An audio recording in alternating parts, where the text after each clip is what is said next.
tout le monde, bienvenue à ce nouvel épisode du podcast L'État financier. Donc encore une fois aujourd'hui en compagnie de mon collègue Gabriel. Salut tout le monde, c'est JP.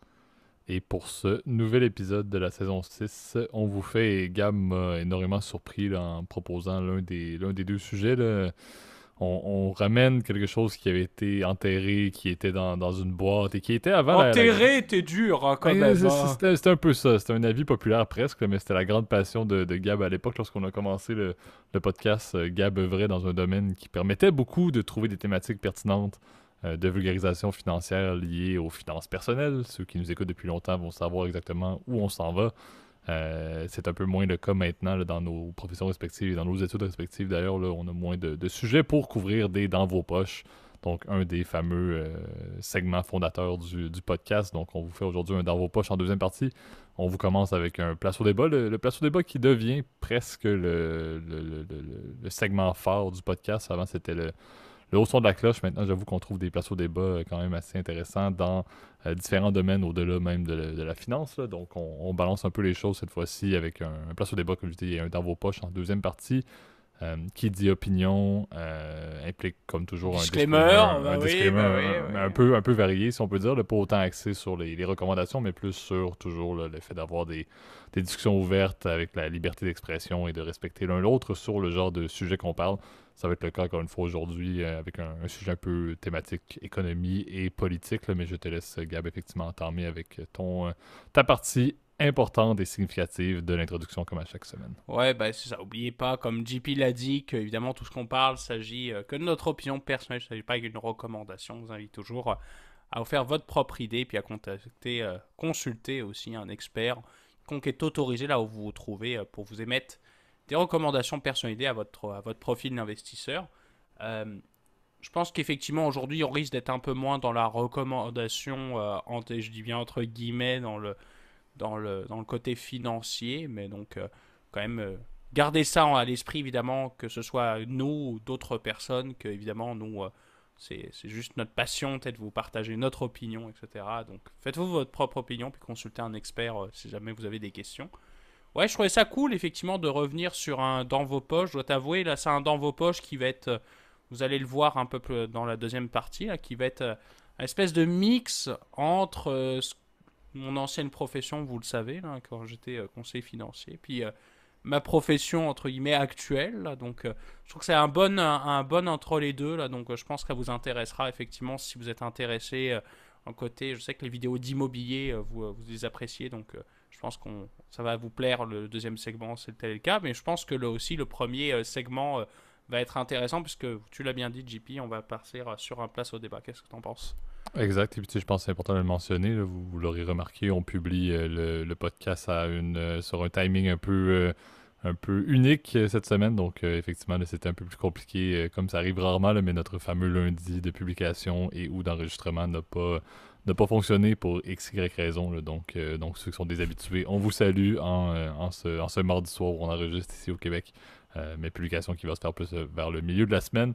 On devrait reprendre nos taux d'occupation, nos niveaux d'occupation habituels là, pour reprendre la routine dès la semaine prochaine. Mais tu l'as bien dit, lançons le premier segment de l'épisode d'aujourd'hui, le place au débat. Parfait. Donc, on ramène un sujet très axé Amérique du Nord, très axé Canada, très axé Québec principalement. On veut parler de, tu sais, je l'ai nommé un peu la stratégie énergétique du Québec. Il y a quand même beaucoup de décisions qui sont prises présentement dans le but d'utiliser Hydro-Québec, qui est la fameuse société d'État là, qui gère l'énergie et qui utilise l'hydroélectricité, les barrages au nord, dans le grand nord du Québec, dans le but là, d'approvisionner pardon, les consommateurs, les particuliers, mais également les compagnies qui sont sur le sol québécois, certains également en Ontario, dans les maritimes, dans les provinces des maritimes également, et aussi vers les États-Unis, de plus en plus dans les États du Nord-Est. Mais on se retrouve avec des stratégies qui sont faites à la fois au niveau du gouvernement du Québec qu'au niveau du gouvernement fédéral, au niveau du gouvernement du Canada, qui amènent à vouloir utiliser cette énergie propre, entre guillemets, là, l'énergie renouvelable que sont nos magnifiques barrages, dans le but d'attirer et de signer des contrats ou des ententes dans le but justement d'amener des corporations et donc des emplois bien rémunérés en sol québécois. Et c'est là un peu où il y a présentement un grand changement dans la vision d'Hydro-Québec et dans la vision même du gouvernement du Québec, et je l'ai dit également du gouvernement du Canada au niveau des technologies, de l'innovation, etc. Donc l'énergie reste très axée sur ce qui se passe au niveau provincial, en termes de responsabilité des différents paliers gouvernementaux.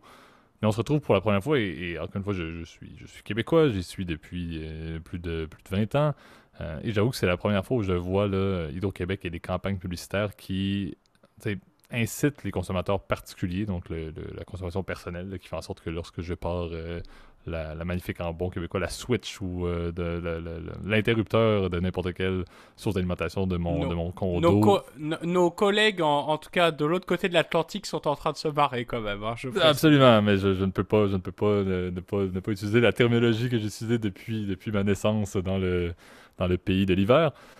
Mais tu sais, c'est un peu ça. Au niveau particulier au Québec et même au Canada au sens large, on a toujours été malheureusement pour certains des consommateurs d'énergie qui étaient assez massifs. Là. On se questionne pas trop sur l'utilisation de notre énergie parce qu'on l'a toujours considéré comme étant renouvelable et on a toujours également eu cette logique-là depuis la privatisation d'Hydro-Québec, depuis que le gouvernement en est maintenant propriétaire et des investissements dans les barrages, c'est vraiment un peu, tu sais, c'est le projet phare des Québécois, c'est un peu la plus grande source de fierté également qu'il y a. Et on se retrouve présentement avec des campagnes publicitaires vraiment massives depuis le début de l'hiver qui montrent, tu sais, réduisez votre consommation, trouvez une manière d'avoir des électros qui coûtent moins cher, arrêtez de brancher votre voiture pendant toute la nuit, arrêtez de prendre des douches d'eau chaude qui durent 7 heures. Bref, j'exagère un peu, mais on a une campagne qui est très drastique sur le fait que les consommateurs doivent réduire leur utilisation. Et c'est un peu curieux parce que ça n'a jamais été le cas. Et là, on se retrouve avec l'approche, et ceux qui connaissent bien le Québec vont connaître la chaîne de trucs un peu low cost à 1$, là, la chaîne à 1$, Dollarama qu'on appelle.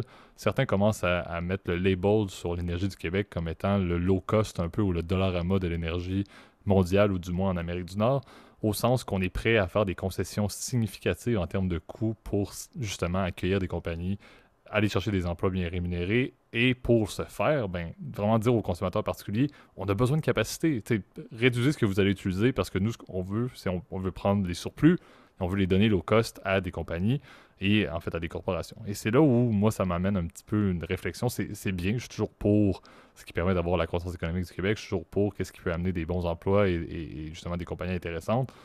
Mais par contre, il y a quand même des limites. Et c'est là où on se retrouve avec une stratégie qui amène vraiment de dire, ben, les consommateurs particuliers, vous payez ce que vous payez déjà, les tarifs vont continuer à augmenter, mais en même temps, on va jouer un petit peu sur d'autres facettes dans le but de signer des trucs low cost. On essaye de mettre en place des nouveaux projets, que ce soit des nouveaux barrages. Je sais que c'est un petit peu quelque chose que notre gouvernement en place a essayé de mousser durant la campagne électorale, mais en réalité, tout ce qu'on recherche, soit c'est ça, soit c'est des parcs éoliens. Puis on essaie d'aller chercher des nouveaux gigawattheures, kilowattheures, mais pas pour les particuliers. Donc, où est-ce qu'on s'en va avec ça? Et c'est là où c'est beau avoir des sources d'énergie qui sont renouvelables. C'est beau d'avoir un système qui fonctionne très bien et qui est en place depuis des années, et malgré les complications, malgré le fait que notre climat est téméraire, ça fonctionne très bien, c'est très stable. C'est alléchant pour les particuliers, mais c'est alléchant pour les corporations également. Mais je suis pas prêt à dire qu'on devrait littéralement baser toute notre stratégie énergétique du futur sur le fait que le Québec peut être la batterie verte du monde et que n'importe quelle corporation peut venir ici signer à low cost, avoir en plus des crédits d'impôt et très bien vivre, alors que pendant ce temps-là, ben, on commence à vraiment mettre la pression sur les consommateurs pour réduire leur utilisation, mettre même à un certain point, on veut mettre une grille tarifaire et même des barèmes qui vont amener justement une gradation. Et si un loyer ou un logement utilise davantage qu'un certain quota, va devoir payer une prime supplémentaire par rapport à ce qu'il paye présentement par kilowattheure, ça m'embête un petit peu. Je trouve que c'est une stratégie qui n'est pas nécessairement si intéressante que ça. On prône encore une fois, et le Québec a toujours été une province qui s'en est jamais trop mal sortie, mais on prône encore une fois une stratégie qui, si du jour au lendemain, une compagnie, là, si le contrat est pour 10 ans, puis que dans 10 ans, le tarif est plus aussi intéressant, ils vont prendre leur truc puis ils vont partir. Là. Donc, quel est le bénéfice réel si tout ce qu'on fait, c'est qu'on essaie d'aller attirer des nouvelles compagnies? C'est quoi le plan de rétention là, de ça? Il faut qu'on ait une espèce de certitude ou une garantie que ces compagnies-là vont pas juste profiter du low cost, investir le strict minimum de ce qu'ils ont besoin pour opérer une usine, par exemple, en sol québécois, et partir par la suite avec des pertes d'emplois massives. Et c'est souvent un cycle qu'on a vu dans l'histoire du Québec et dans l'histoire des corporations au Québec. Je pense que c'est une belle stratégie pour de l'acquisition de compagnies, mais il n'y a rien qui me dit que ça va pas partir du jour au lendemain, et c'est ce qui me dérange beaucoup. Ouais, bah après, c'est vrai que c'est un débat et je trouvais ça intéressant que tu en parles, JP, en tout cas comme sujet. C'est vrai qu'en premier lieu, moi, tu sais, j'avais un peu plus de mal, je dirais, à avoir des opinions tranchées. Premièrement, pour une première raison, c'est que je suis pas électeur. Donc déjà, ce n'est pas à moi, si tu veux, de diriger. Bon, par contre, je suis contribuable. Je vois que ça sort de mon compte. Je vois pas comment je peux diriger ces dollars-là. Là, c'est un peu ça. C'est un peu ce que je ressens là. Mais ce que je trouvais intéressant, c'est vrai, dans ce sujet-là, c'est vrai que c'est de reparler un peu de cette thématique phare qui est celle de l'énergie au Québec, puisque on sait que c'est un thème déjà qui intéresse aussi les auditeurs aussi de manière générale. C'est vrai que tu l'as bien dit, c'est une espèce de fierté. Tu vois, ça fait maintenant 7 ans et demi maintenant que j'habite ici.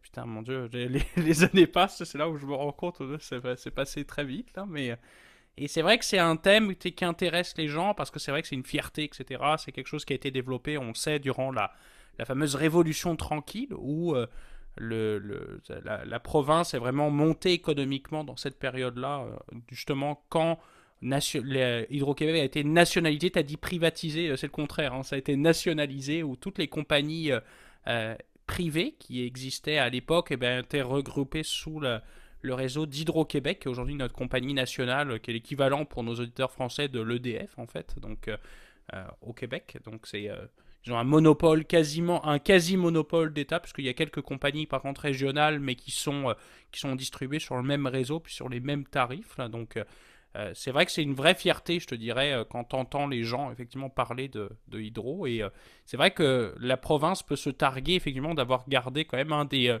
tarifs en fait du kilowattheure, l'un des plus faibles au monde en fait en termes de coût par kilowattheure. Alors, tu as précisé, c'est vrai qu'en effet, tu as déjà une tarification qui est déjà modulée, qui est déjà quand même assez attrayante pour les premiers. Je crois que c'est, si je me souviens bien dans ma facture, je crois que c'est les 1000 premiers kilowattheures mensuels qui sont à un tarif qui est très abordable. Je crois qu'il y a environ 5 à 6 cents le kilowattheure, ce qui est vraiment rien pour le coup.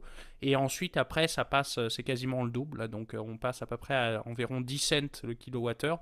Nos amis européens sont en train de se marrer pendant qu'on est en train de parler, puisque eux, je crois, c'est quasiment le triple, hein, en plus avec l'envolée des prix de l'énergie, c'est vrai que c'est une autre réalité. Et c'est vrai que cette question-là, du tarif bas, fait poser la question de est-ce qu'on gaspille, tu vois.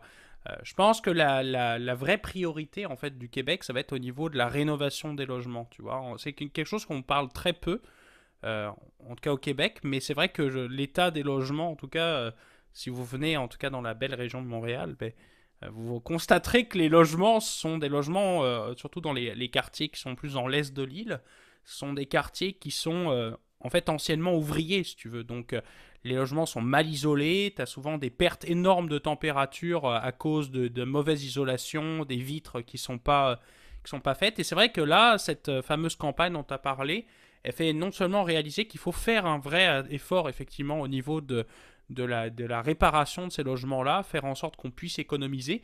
Mais par contre, je partage ton point, JP, sur l'autre côté, c'est que je trouve ça assez ironique, tu vois. On essaye de nous faire économiser, alors qu'on a toujours dit que le Québec était justement autosuffisant, on était même se targuait de pouvoir exporter de l'énergie à travers l'Amérique du Nord. Et maintenant, on est dans une situation contraire, où même, tu vois, il y a quelques semaines, on a entendu parler qu'il y a des fameuses vagues de froid, où il a fait un froid de canard, là d'ailleurs. Il faisait quasiment moins 40 pour ceux qui nous écoutent, chers auditeurs français. Oui, j'ai survécu au moins 40 T1, je crois. C'était terrible, c'était terrible. Mais et c'est là on commençait à parler, faites attention, etc. Il va y avoir des coupures d'électricité, etc. Et c'est vrai que c'est assez inquiétant parce que tu vois, tu te rends compte pendant des années, on s'est targué, oui, on est autosuffisant, oui, on est capable. Et là, finalement, en fait, on atteint un cap.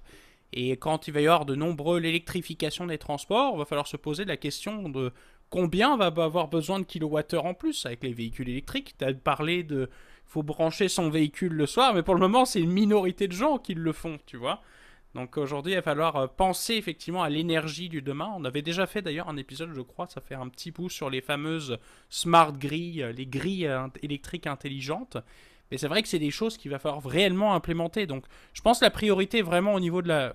Je sais pas ce que t'en penses, JP, là, moi je drop ça comme ça, là, mais la rénovation des logements, puis vraiment le côté grille électrique, l'intelligence et puis l'électrification des transports. Ça vient de soi avec, évidemment, avec le changement climatique, etc., puis les critères des accords de Paris, etc.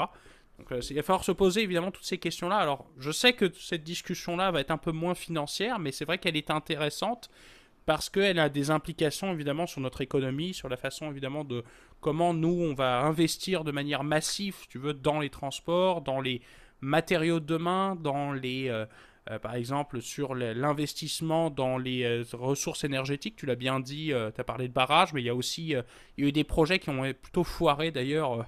Sur tout ce qui était l'hydrogène, tu en as entendu parler énormément au Québec, ça évidemment ça a périclité comme beaucoup de trucs, mais c'est là où il faut se poser des questions et je trouve que c'est une porte de débat intéressante de parler d'énergie parce que ça ouvre évidemment d'autres portes évidemment sur l'actualité économique, financière, etc.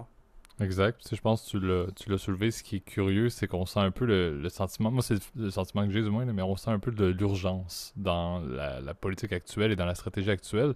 Parce que, comme je l'ai dit, les barrages étaient soudainement. On voulait commencer à faire des nouveaux barrages dans le nord du Québec. Présentement, ça fonctionne très bien. Les barrages n'ont pas perdu leur capacité.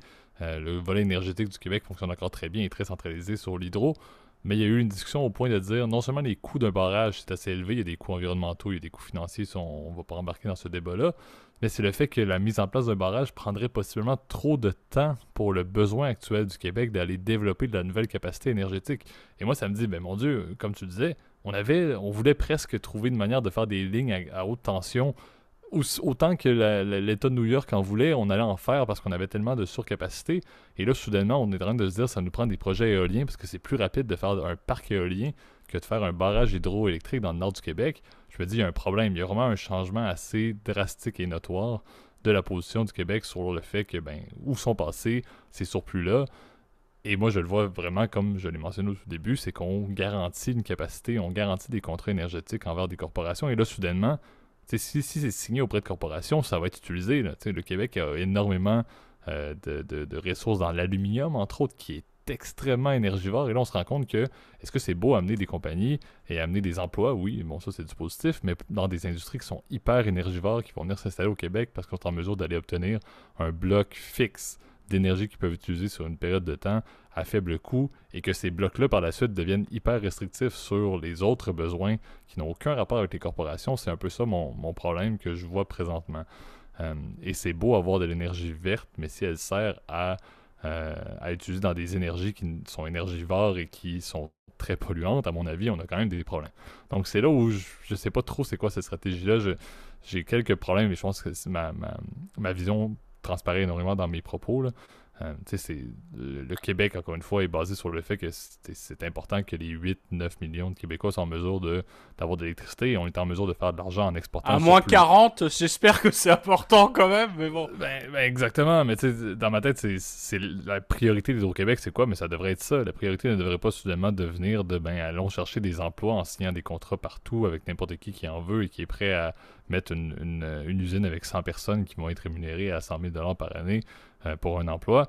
À mon avis, ça peut être très éphémère et c'est là où de bâtir une politique, de bâtir une stratégie et en fait le plan énergétique du futur du Québec, de développer de la nouvelle capacité de différentes manières, entre autres, comme je dis, principalement des éoliennes qu'on parle présentement, mais axé sur l'accueil de compagnies qui peuvent très bien, comme je l'ai dit, prendre leur truc et partir dans 10 ans. On n'est pas nécessairement gagnant et pendant ce temps-là, nous, en tant que consommateurs, allons devoir se serrer la ceinture, essayer de faire des stratégies et de payer plus et de payer des grilles tarifaires très évolutives pour notre consommation lorsqu'on est en ordre de pointe parce que il fallait que je recharge mon PC à 7 heures le soir en même temps que mon four marchait et là, je vais devoir payer plus à cause de ça. J'exagère vraiment beaucoup, mais je trouve que c'est quand même curieux de voir le changement soudain et certains diront, et c'est un peu ça la problématique et c'est un peu la trame que je voulais amener aussi, c'est que c'est très axé avec le côté politique et le volet politique du Québec. On n'avait pas nécessairement de problème ou de discussion liée à, mais qu'est-ce qui se passe avec la capacité énergétique du Québec lorsque la stratégie était faite par l'ancien gouvernement qui était au pouvoir au Québec. Maintenant que c'est nouveau, c'est un gouvernement qui est très axé sur le développement économique, qui est très axé sur l'accueil de compagnies, qui est très axé sur les emplois bien rémunérés. Et là, on voit réellement que les surplus n'existent plus. C'est plus une question de où est-ce qu'on distribue les surplus, c'est on n'en a plus de surplus, on en a besoin de plus parce qu'on veut continuer à aller accueillir des corporations. Donc, c'est de dire, c'est beau Hydro-Québec, c'est beau le volet que c'est une société d'État, mais ça amène quand même un risque que ce soit extrêmement teinté de la stratégie ou des objectifs d'un gouvernement qui peut changer rapidement et qui soudainement, si le fameux gouvernement qui est en place, la CAQ présentement, est appelé à changer. On a un mandat qui est stable pour 3 ans, encore 3 ans et demi, mais ça reste que si le gouvernement est appelé à changer, mais la politique d'Hydro-Québec peut également être drastiquement remise en question. On l'a vu tout récemment. La PDG, la présidente, a décidé de quitter parce que ses objectifs personnels et sa vision de Hydro-Québec n'étaient plus alignés avec le nouveau super ministre qui s'occupe entre autres de l'énergie au Québec, et elle est partie. Encore une fois, c'est un peu indépendant. Je sais que Gab, tu allais peut-être faire ce point-là. Hydro-Québec reste indépendant de... La personne qui est PDG d'Hydro-Québec n'est pas une politicienne ou un politicien, mais ça reste que c'est un peu triste de voir ça. Les objectifs étaient fixés par le gouvernement. Cette personne-là ne s'y voyait plus. Elle décide de partir parce qu'elle ne se retrouvait plus alignée, et au final, le gouvernement va pouvoir mettre en place quelqu'un comme PDG d'Hydro-Québec qui va être aligné avec la stratégie. C'est un peu triste que la politique puisse autant teinter une stratégie d'une corporation ou en fait d'une entité qui est énorme et qui rapporte énormément pour les Québécois et pour la croissance. Ouais, après, tu mentionnes effectivement que que les objectifs, effectivement, la stratégie, elle est biaisée par le côté politique. C'est malheureux, mais c'est une société d'État. Donc, en fait, quand la personne qui met les fonds et qui dirige, qui est l'actionnaire unique et majoritaire, du coup, c'est le gouvernement, c'est clair que les politiciens mettent leur nez là-dedans. Donc, oui, peut-être indirectement, ils sont indépendants d'un point de vue juridique, mais il y a quand même, par exemple, ils ont des sièges, par exemple, sur les conseils d'administration, etc. Ce qui fait qu'au final, ils ne sont pas vraiment indépendants. D'ailleurs, c'est tout un dilemme d'ordre d'éthique, d'ailleurs, qu'il y a dans beaucoup d'entreprises qui sont contrôlées par d'autres personnes, ou par exemple par des fonds de pension. On en parle beaucoup, souvent c'est un débat qui revient beaucoup, ou des filiales, par exemple, des filiales qui sont plus ou moins intégrées avec la société mère. Tu te poses la question de est-ce qu'elle doit agir dans l'intérêt premier de tous les actionnaires ou de l'actionnaire majoritaire, tu vois. Donc il y a un conflit d'intérêts, si tu veux, qui est évidemment... D'ailleurs, au passant, pour nos auditeurs, conflit d'intérêts, c'est pas toujours négatif. C'est pas toujours oh mon Dieu, il y a des conflits d'intérêts, Big Pharma, etc. C'est pas exactement comme ça. Mais c'est vrai qu'effectivement, le gouvernement met son nez là-dedans. Et bon, je ne me souviens plus d'ailleurs du nom de cette dame-là là, qui a quitté effectivement la direction. Madame Brochu, Sophie Brochu, c'est ça, exact. Qui dirigeait Hydro-Québec. Après, tu vois, il y a tout un contexte, effectivement, qui est très compliqué, évidemment, dans cette compagnie. C'est une grosse patente. Tiens, d'ailleurs, j'utilise une expression bien d'ici, là, mais c'est une grosse machine qui est difficile à gérer, etc.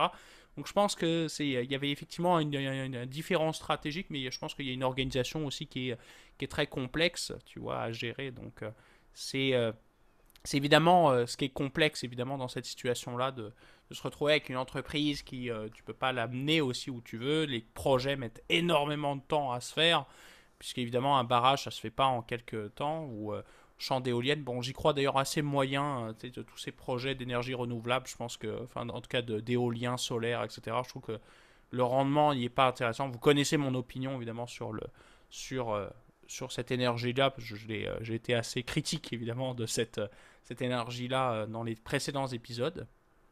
Et je pense que la meilleure solution, évidemment, pour notre cas, c'est d'augmenter nos barrages. Mais bon, tu fais pas ça comme ça. D'ailleurs, les premiers barrages au Québec ont pris plus de 10 ans d'ailleurs, à construire, parce qu'il faut évidemment démolir des régions entières sous les eaux, les foutre sous les eaux. D'ailleurs, on le dit jamais, mais c'est un désastre écologique aussi. Les barrages, évidemment, ça a un impact évidemment énorme sur la faune et la flore, etc. locale. Donc ça, pour le coup, c'est dans le Grand Nord. Ce sont des espaces qui sont protégés.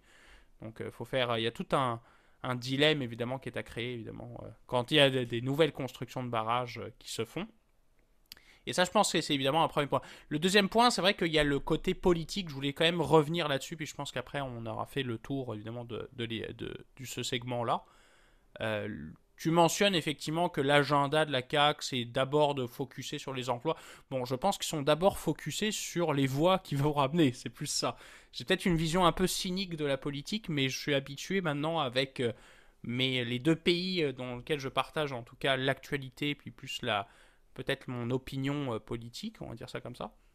Et je vois que il y a un peu du bullshit un peu partout. Pardon, je vais être un peu cru et un peu cynique sur les termes, mais c'est ce que je crois, tu vois. C'est les politiciens, ils ont un agenda politique, évidemment, pour ramener, évidemment, des électeurs. et faire en sorte que leur campagne se passe le mieux possible.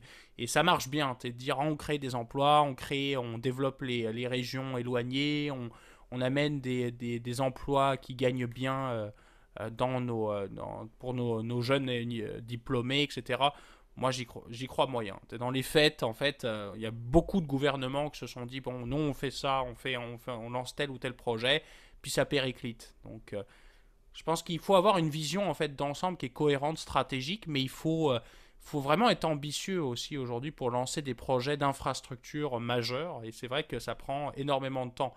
Et je pense que le contexte actuel fait que, bon, je pense pas qu'on soit énormément en lien avec les objectifs qu'on s'est donnés de long terme. Donc, moi, je reste sur ma faim, je te dirais, sur tous ces projets qui, moi, m'ont l'air plus du discours politicard, politicien, que réellement une vraie conviction sur les grands projets de demain, évidemment, à lancer dans l'énergie. Donc, à suivre et on va évidemment s'intéresser évidemment à ce qui va se passer dans le futur et je pense que ce sera l'objet d'autres épisodes. Vous le savez, on fait ça à chaque segment, mais c'est vrai que c'est intéressant pour le coup de voir ce qui va se passer et puis on vous tiendra au courant évidemment des développements dans les affaires Hydro-Québec, Brochu, Legault, etc.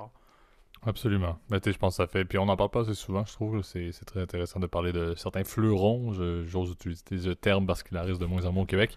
Mais je pense que c'est quand même Ils ont tous été top, rachetés en fait, c'est ça. Absolument. Tout ce qui était privé est un peu parti. Mais bon, ça, je ne vais pas verser une larme avant le deuxième segment. Là, donc passons à un autre sujet. Là, mais Hydro-Québec est une entité qui a beaucoup de choses et qui dirige beaucoup de choses dans la stratégie du Québec. Donc intéressant à en parler lorsque ça vaut la peine. Mais commençons également le deuxième segment, le dans vos poches.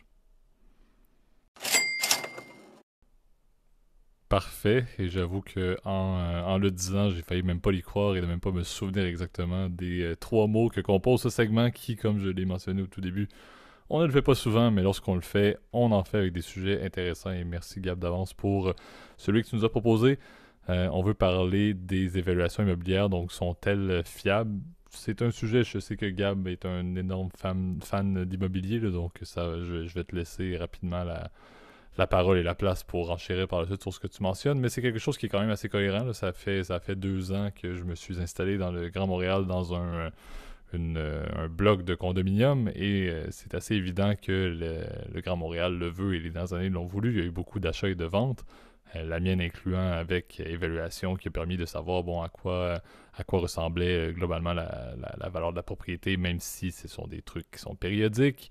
Et j'avoue que je n'ai pas été très très surpris après à peine 1 ou 2 mois, je pense, où j'étais rendu propriétaire, de recevoir quelque chose de la ville dans laquelle je réside pour me demander là, XY trucs sur c'était quoi le prix d'achat que j'avais eu, c'était quoi les nanana. Il y avait un paquet de questions, un questionnaire presque complet qu'il avait fallu que je remplisse et qui avait eu un impact direct sur le nouveau rôle d'évaluation qui m'avait été envoyé et une hausse assez drastique de ce rôle-là. Et qui dit hausse assez drastique, cool quand je vais revendre, mais aussi moins cool quand c'est le temps de parler des taxes. Et c'est là où je l'ai subi et on le voit quand même assez bien. Les évaluations municipales sont quelque chose qui peuvent être, à mon avis, moi je vois ça comme étant pertinent, mais je vois ça comme étant pertinent, certes, mais surutilisé. Parce que je trouve que c'est après tout ce qu'on regarde. Des personnes qui achètent rapidement vont, oui, regarder un paquet de trucs à gauche et à droite, mais ils vont extrêmement se soumettre ou regarder à une comparaison entre le prix de vente et l'évaluation municipale. Alors qu'en réalité, si je regarde où je suis ici, la ville fait ça 3 ans. Le truc que j'avais lorsque j'ai acheté, ça faisait 2 ans et demi que ça avait été fait. C'est sûr que le prix de vente était absolument astronomique par rapport à l'évaluation. Parce qu'il y a un surplus à la base sur tout prix de vente, mais en plus, l'évaluation n'était même pas à jour réellement, alors que ça faisait 2 ans et demi. Donc, c'est là où, à mon avis, c'est quelque chose qui est extrêmement surutilisé. Moi, je valorise beaucoup plus, l'évaluation du coût et l'évaluation qu'on peut faire avec un expert du logement pour voir, quels sont les petits trucs d'entretien qu'il y aurait à avoir, mais je trouve que le truc municipal, c'est presque ce qui est mis dans des caractères plus gras, si on peut dire, dans n'importe quel affichage de propriété. Et c'est quelque chose qui est, à mon avis, beaucoup trop surutilisé pour la périodicité, encore une fois, et pour la capacité des villes de réellement bien les évaluer. Personne, en 3 ans ou en 2 ans, n'est venu ici pour évaluer par la suite. Est-ce que ça faisait du sens, le truc qu'ils ont mis sur le papier? Ils se sont fiés à ce que c'était, à la croissance approximative des autres propriétés similaires, je pense que Gab, tu voulais en parler, et à la déclaration que j'ai faite d'un statement d'une page complète avec des questions et de mon prix de vente, puis on fait un petit truc algorithmique sur le coin d'une napkin McDonald's, puis on a décidé, ok, parfait, c'est ce montant-là, et on vit avec pour 3 ans, bravo. Personne ne va revenir si je suis encore propriétaire d'ici à la prochaine évaluation. Il n'y a pas personne qui va possiblement venir cogner à ma porte. Je sais que c'est des trucs qui font un peu aléatoirement. À mon avis, personne va venir cogner à ma porte. Ils vont encore se fier sur mes voisins qui ont vendu, sur la hausse globale, et that's on n'en parle même plus. Là. Après, c'est vrai que je trouvais ça intéressant de parler de ce sujet-là parce que c'est vrai que tu l'as bien dit, je m'intéresse à l'immobilier, en tout cas je m'intéresse à l'évaluation immobilière parce que c'est un de mes sujets d'intérêt principaux. Là. Puis je m'intéresse aussi, c'est ça, au côté immobilier parce que c'est vrai que ça vous touche, chers auditeurs. Souvent, vous êtes plusieurs à nous parler ou en tout cas de nous écrire parce que l'immobilier vous intéresse. Puis je pense que c'est quelque chose qui est très tangible. Donc c'est la raison pour laquelle je pense que les gens trouvent ça intéressant. Parce que tout le monde a un logement. Soit tu habites, effectivement, tu es locataire, soit évidemment tu es propriétaire. Donc ça nous concerne un peu tous et évidemment ça, je pense que c'est quelque chose qui est... C'est l'investissement que la plupart des gens font dans leur vie. Donc je trouvais ça intéressant de revenir là-dessus. Alors, les évaluations immobilières, tu l'as mentionné, JP, ça peut servir à des fins de taxation, parce que là tu t'as mentionné l'évaluation municipale. Cette dernière permet d'évaluer le barème, en fait, l'assiette sur laquelle va être imposée à chaque année ta maison, en fait, pour payer tes taxes foncières ou taxes municipales, comme on dit au Québec. Donc, et le montant que tu dois payer pour avoir le droit de posséder ta maison. Donc, ça permet évidemment de payer l'entretien des rues, le salaire évidemment des fonctionnaires municipaux, évidemment l'entretien des parcs, etc. Enfin, ça, c'est le montant c'est le montant, malheureusement, que tu n'as pas le droit d'échapper, là, etc. Et tu as effectivement les évaluations qui peuvent servir, par exemple, à des fins de transaction, des fins, évidemment, de fiscalité. Ça peut servir dans plein de choses. L'évaluation, c'est un milieu, on va dire, très large, mais qui peut servir, évidemment, par exemple, si tu veux vendre ta maison pour te donner une fourchette de prix sur combien tu veux la vendre, eh ben, tu dois faire une évaluation. Alors, c'est vrai que tu as mentionné, la plupart du temps, l'évaluation, elle se fait, on va dire, de plusieurs façons. Mais la principale, en fait, et vous le savez, ça reprend les mêmes types d'évaluations qu'on peut faire, par exemple, quand tu achètes des actions. On en avait parlé d'ailleurs un peu dans les... je crois qu'on avait fait justement un épisode justement sur comment les différentes méthodes d'évaluation des actions. Et ben c'est un peu la même chose, on va dire, en immobilier, sauf qu'il y a un petit jargon qui est un peu différent. Alors, c'est vrai que la méthode la plus connue, tu l'as bien dit, JP, c'est pour ça qu'on t'a envoyé ton fameux formulaire à répondre. Laisse-moi deviner. Probablement, on t'a demandé combien t'as acquis ta maison, c'était quoi la superficie, il y a combien de chambres, etc. Et bien ça, cette méthode-là s'appelle les transactions comparables, tout simplement. La ville, elle va se baser sur un indice de plein de propriétés qui ont été vendues similaires à la tienne pour essayer d'évaluer l'augmentation, si tu veux, de la valeur de ta maison. Alors, elle se base sur un barème de référence. Donc, je sais pas, par exemple, elle va se dire, bon, ça c'était un indice 100, c'était l'indice, par exemple, à l'année 2000, par exemple, et à chaque année, elle va regarder les transactions comparables et elle va augmenter cet indice-là. C'est pas parfait, évidemment, puisque ça se base évidemment sur des transactions qui ne sont pas exactement la même que la tienne. Mais on essaye d'être un peu de choses près à des choses à peu près correctes. Par exemple, l'évaluation va se baser évidemment sur la superficie de ton logement, puis essayer de calculer le prix au mètre carré ou au pied carré de la bâtisse. Donc, c'est souvent d'ailleurs quand vous regardez justement des annonces immobilières, vous regardez c'est quoi le prix au pied carré ou le prix au mètre carré. Et bien ça, c'est basé sur les transactions comparables. On essaye de voir combien dans le quartier ça se vend en ce moment, tu vois. Le risque, je pense que tu l'as bien vu, JP, toi dans ton cas. Tu te souviens, d'ailleurs, on en avait parlé, je pense, à l'époque où tu avais acheté ton appartement. Et ben, tu sais que le marché était un peu particulier, parce que les prix augmentaient énormément. Je sais pas si tu te souviens, mais cette année-là, les prix augmentaient de 20% de nulle part. Enfin, tu vois, c'était complètement fou. Et le risque, c'est vrai que c'est de te retrouver, effectivement, avec une évaluation qui est surestimée, parce que le marché est chaud. Évidemment, si en plus tu as beaucoup d'acheteurs et très peu de vendeurs, eh ben, tu te retrouves dans une espèce d'inefficience de marché. Les gens se mettent à surpayer, à faire des offres multiples, on appelle ça comme ça, pour essayer d'acheter à tout prix un appartement. Ça, c'est le risque, effectivement, que tu te mettes à la hausse. Donc, les transactions comparables, ça peut surévaluer ou, au contraire, sous-évaluer, évidemment, la valeur des maisons. Le problème aussi, c'est quand tu as très peu de comparables. Imaginons que tu habitais à la campagne, c'est pas ton cas, là, mais imaginons que tu habites à la campagne, des fois, tu as moins de comparables qui ressemblent à ta maison. Donc, Donc ça, c'est vrai que c'est le gros problème, je te dirais, des évaluations, c'est que ça se base essentiellement sur les valeurs. Et d'ailleurs, tu l'as bien vu, il y a des grosses différences majeures. Je sais que dans certaines villes, la valeur municipale ressemble énormément à la valeur, marchande laquelle tu peux acheter ou vendre des maisons. Que d'ailleurs, souvent on utilise le 1 pour 1, mais des fois c'est très différent. Tu vois, à Montréal, la valeur municipale, tout le monde s'en fout. Et les gens regardent la valeur à peu près des transactions comparables qui se sont faites dans le quartier. Tu vois. Donc c'est ça un peu le risque, on va dire, de l'évaluation immobilière, c'est que malheureusement, c'est une science pas parfaite, tu vois. Non, exact. Puis, tu sais, je pense il y a beaucoup de...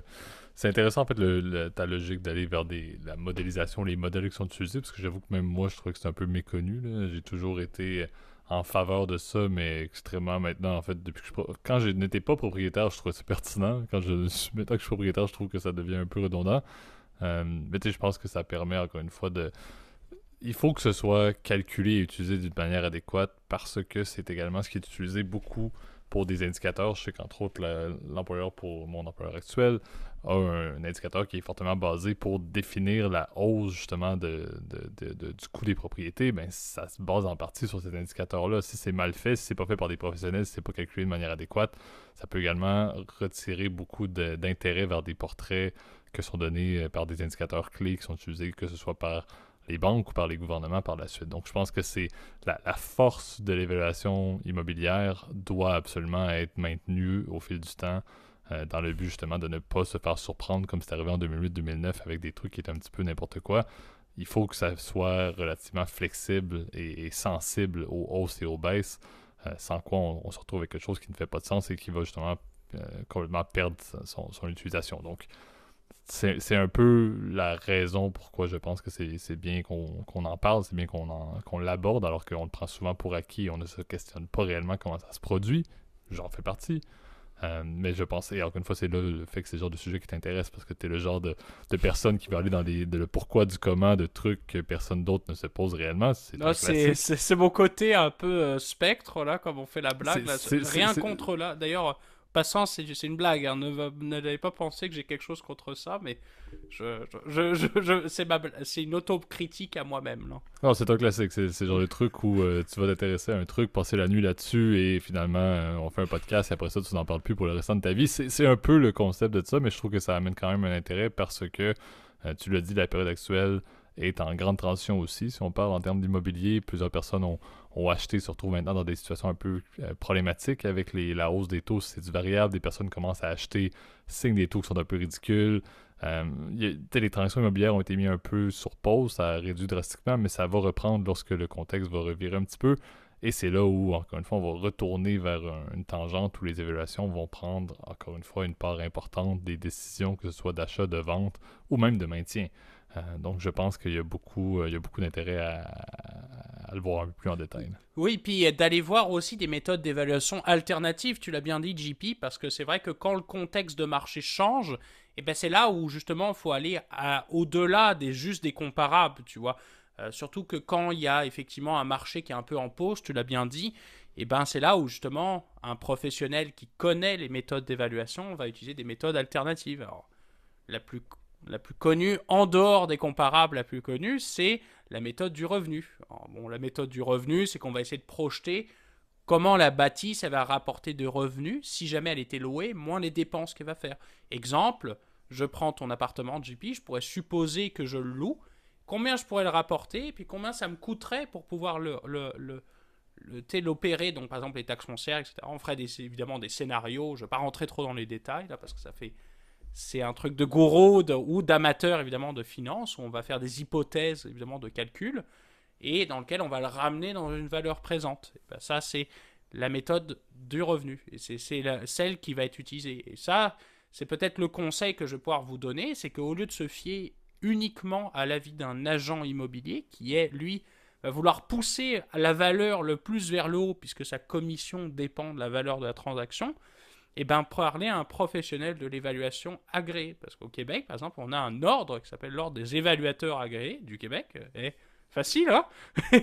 Et bien ces derniers sont indépendants, ils sont tenus de te fournir évidemment une estimation qui ne dépend pas avec un montant fixe, donc ce que tu leur payes pour donner une évaluation ne va pas dépendre de la valeur de la bâtisse. Donc ils n'ont aucun intérêt, si tu veux, de sur- ou sous-évaluer ta bâtisse. Et ils vont essayer d'avoir une opinion impartiale sur c'est quoi les forces, les faiblesses évidemment de ta bâtisse. Ils vont avoir évidemment des modèles beaucoup plus avancés que ce que je t'ai dit, avec des comparables très précis, des listes évidemment, plus de transactions très complexes avec des bases de données que nous, petits monsieur et madame tout le monde, n'avons pas accès.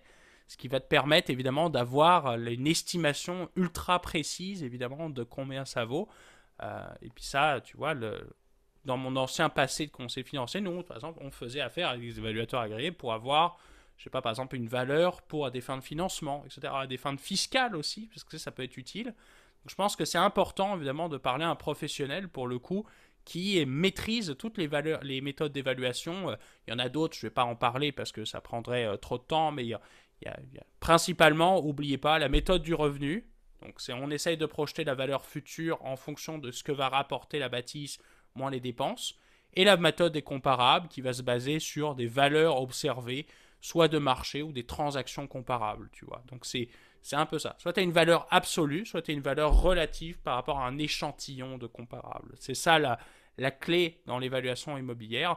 Il y a d'autres méthodes, évidemment, je ne vais pas trop en parler parce que là, je vais parler pendant des heures, mais ce qui est important, c'est de se souvenir que l'évaluateur agréé, lui, est tenu de te fournir une évaluation à indépendance et qui ne dépend pas, évidemment, sa rémunération ne va pas dépendre de la valeur que tu as donnée, donc il n'y a pas de conflit d'intérêt potentiel, tu vois. Donc ça, c'est, je pense, important. Puis la deuxième chose, évidemment, c'est peut-être d'avoir plusieurs opinions, tu vois. Si jamais, effectivement, tu considères que la valeur donnée te paraît absurde, ben c'est là où parfois il faut aller obtenir une deuxième opinion, puis peut-être remettre en question, évidemment, les hypothèses, et essayer de consulter aussi les experts qui sont le mieux adaptés pour toi, si tu veux, pour faire ta transaction immobilière. Donc, un avocat, un notaire, etc., qui compte aussi, est indépendant aussi pour te fournir le conseil financier. Donc, ton conseiller financier, au passant, puisque je pense que la plupart sont pas liés à une commission, donc ils peuvent aussi t'aider aussi à faire effectivement cette évaluation, peut-être te donner des idées aussi pour pouvoir estimer de la meilleure façon la valeur de ta bâtisse.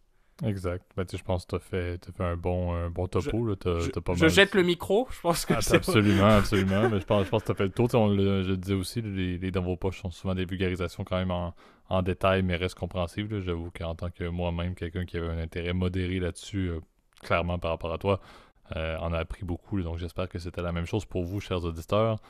C'est ce qui met un terme à cet épisode de la saison 6. Donc à nouveau, merci Gab pour ta Plaisir. participation et pour également le sujet là, du dans vos poches qu'on a pu ramener au moins pour cet épisode-ci. On ne vous garantit pas, bien évidemment, qu'on va en avoir de manière constante pour les prochains. J'espère qu'on va en avoir quand même souvent, mais c'est vrai que des fois, ça vient, comme tu l'as dit, JP, des fois ça vient, puis des fois ça repart, tu vois, c'est plus au gré de nos humeurs, tu vois.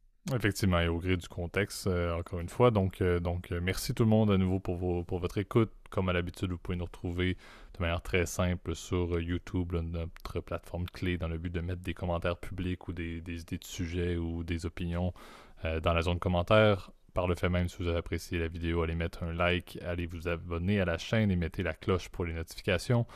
Pour ceux qui veulent également utiliser une zone commentaire là, pour justement des idées de sujets, des débats, des opinions, peu importe quelle forme de mention vous voulez nous faire, mais sur un format plus privé, vous avez toujours l'adresse courriel que Gab met dans les zones de description, donc n'hésitez pas à nous rejoindre par là également. Et sinon, pour la majorité d'entre vous sur les plateformes audio, donc vous pouvez nous retrouver comme d'habitude sur Apple Podcasts, Spotify, Overcast, Deezer, Amazon Podcasts, etc. Il y en a de plus en plus et elles sont toutes pareil, c'est-à-dire vous pouvez mettre des likes et vous abonner, vous pouvez absolument rien commenter, c'est parfait, c'est comme ça, on vit avec. Mais continuez encore une fois là, à utiliser ça nous aide beaucoup. Pour le référencement, peu importe la plateforme, c'est toujours très clé et comme on l'a dit, je le dis de plus en plus, là, c'est la base du podcast, le bouche-à-oreille, donc on apprécie beaucoup là, ce que vous faites et les partages que vous faites également avec vos proches, vos amis, votre famille, vos collègues de travail. On voit vraiment là, cette communauté-là croître, justement axée sur le fait que vous avez intérêt à partager notre contenu avec d'autres personnes pour justement enrichir vos propres débats, vos propres discussions. Et c'était exactement ce qu'on voulait faire lorsqu'on a lancé ça en 2020. Le temps passe vite, mais effectivement 2020 déjà, ça va bientôt faire... Bientôt, je suis très d'avance, mais bientôt 3 ans cet été. C'est fou, hein?